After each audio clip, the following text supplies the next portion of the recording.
بسم اللہ الرحمن الرحیم۔ السلام علیکم اسٹوڈنٹس۔ ہمارا آج کا موضوع اشفاق احمد کا لکھا ہوا سبق ایک استاد عدالت کے کٹہرے میں ہے۔ یہ سبق ان کی تصنیف زاویہ سے لیا گیا ہے۔ آئیے سبق کا خلاصہ پڑھتے ہیں۔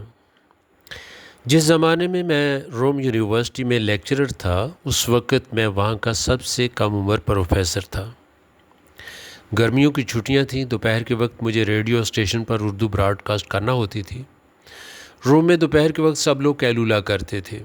شام 4 بجے تک سڑکیں تقریباً سنسان رہتی تھیں۔ میونسپل کارپوریشن نے یہ انتظام کر رکھا تھا کہ اس وقت پانی کے حوضوں کے ذریعے سڑکیں دھوئی جاتی تھیں۔ کبھی کبھار کوئی گاڑی نظر آ جاتی تھی۔ میں اپنی گاڑی چلاتا ہوا جا رہا تھا۔ راستے میں ایک گول چکر تھا۔ میں نے سوچا کہ اس کے گرد گھومنے کی بجائے سیدھا درمیان سے گزر جاتا ہوں۔ اس وقت تو کوئی دیکھنے والا بھی نہیں تھا۔ میں گاڑی کو درمیان سے لے گیا۔ وہاں ایک ٹریفک کا سپاہی کھڑا تھا۔ میں اسے دیکھ کر مسکرا دیا اور آگے بڑھنے لگا۔ اس نے سیٹی بجا کر مجھے روک لیا۔ میں نے گاڑی روکی۔ وہ میرے پاس آیا، سلام کیا اور لائسنس طلب کیا۔ میں نے کہا، میں آپ کی زبان نہیں جانتا۔ اس نے جواب دیا، آپ اچھی خاصی زبان بول رہے ہیں، جھوٹ مت بولیے، اپنا لائسنس دیجئے۔ اس نے میرا چالان کر دیا اور کہا، یہ پرچی لے جائیں اور 12 آنے جرمانہ کسی بھی قریبی ڈاک خانے میں منی آرڈر کی کھڑکی پر جمع کرا دیں۔ میں گھر پہنچا اور اپنی مکان مالکن سے کہا کہ میرا چالان ہو گیا ہے۔ وہ حیران رہ گئی۔ اس نے اپنی بیٹی کو بتایا تو گھر کے سب لوگ پریشان ہو گئے۔ وہ میرے پاس آئے اور کہنے لگے، ہم تو آپ کو شریف آدمی سمجھتے تھے، اچھے خاصے خاندان کے فرد ہیں، اسی لیے آپ کو کمرہ کرائے پر دیا، مگر آپ کا چالان ہو گیا۔ اگر محلے والوں کو معلوم ہو گیا تو بڑی بدنامی ہوگی۔ میں نے انہیں تسلی دی کہ کسی کو پتہ نہیں چلے گا۔ میری عمر اس وقت 26 سال تھی اور طبیعت لاابالی تھی۔ میں چالان جیب میں ڈال کر دوستوں سے ملنے چلا گیا اور اگلے دن جرمانہ جمع کرانا بھول گیا۔ شام کو مجھے ایک تار موصول ہوا جس میں لکھا تھا، محترم پروفیسر صاحب، فلاں چوراہے پر آپ کا چالان ہو گیا تھا، مگر آپ نے ابھی تک جرمانہ جمع نہیں کرایا۔ یہ قانون کی خلاف ورزی ہے، مہربانی فرما کر فوراً جرمانہ جمع کرا دیں۔ اس تار پر تقریباً 21 روپے خرچ ہوئے تھے۔ میں پھر جرمانہ جمع کروانا بھول گیا۔ کچھ دن بعد دوسرا تار آیا کہ اب مجھے عدالت میں پیش ہونا پڑے گا۔ پھر باقاعدہ عدالت کا سمن بھی آ گیا کہ مقررہ تاریخ پر حاضر ہوں تاکہ قانون کی خلاف ورزی کے بارے میں کارروائی کی جا سکے۔ میں پردیس میں تھا، اس لیے گھبرا گیا۔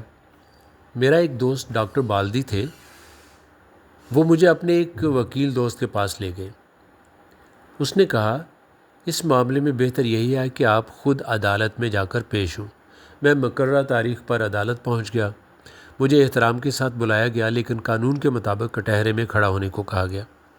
جج نے پوچھا، آپ کا چالان ہوا تھا، آپ کو حکم دیا گیا تھا کہ ڈاک خانے میں جرمانہ جمع کرائیں، پھر کیوں نہیں کرایا؟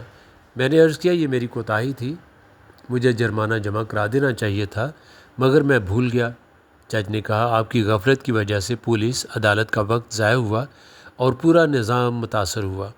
میں نے عرض کیا، میں غیر ملکی ہوں، یہاں کے قوانین سے پوری طرح واقف نہیں ہوں۔ جج نے کہا، آپ زبان تو اچھی طرح جانتے ہیں۔ پھر اس نے پوچھا، آپ کا پیشہ کیا ہے؟ میں نے جواب دیا، میں روم یونیورسٹی میں پروفیسر ہوں۔ یہ سنتے ہی جج اپنی کرسی پر کھڑا ہو گیا اور بلند آواز میں اعلان کیا، teacher in the court, teacher in the court. عدالت کا تمام عملہ، منشی، پولیس افسر اور دوسرے ملازمین احتراماً کھڑے ہو گئے۔ جج نے حکم دیا، bring a chair for the teacher, اور teacher has come to the court. فوراً میرے لیے کرسی لائی گئی۔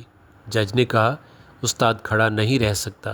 پھر اس نے کہا، استاد دنیا کو علم دینے والا سب سے معزز انسان ہے۔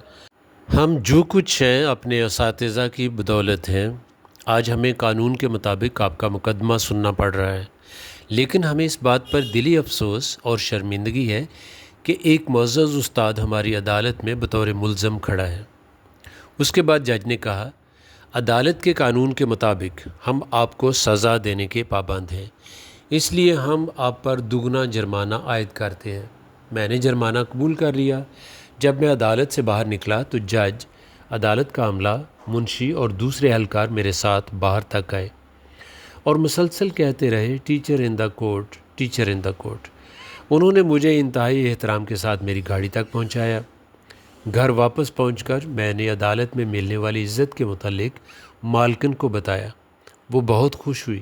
میں یونیورسٹی گیا اور اپنے ریکٹر سے پوچھا کہ عدالت میں تو میری بہت عزت افزائی ہوئی، کیا اس کے بعد میری تنخواہ بھی بڑھ جائے گی؟ وہ مسکرائے اور بولے تنخواہ تو یہاں بھی اتنی ہی ہے جتنی پاکستان میں ہوتی، لیکن ہمارے معاشرے میں استاد کا رتبہ بہت بلند ہے، یہی ان کی اصل عظمت ہے۔ سقراط اپنے کھنڈروں میں ننگے پاؤں کھڑے ہو کر بات کرتا تھا، لیکن اس کا رتبہ بہت بلند تھا۔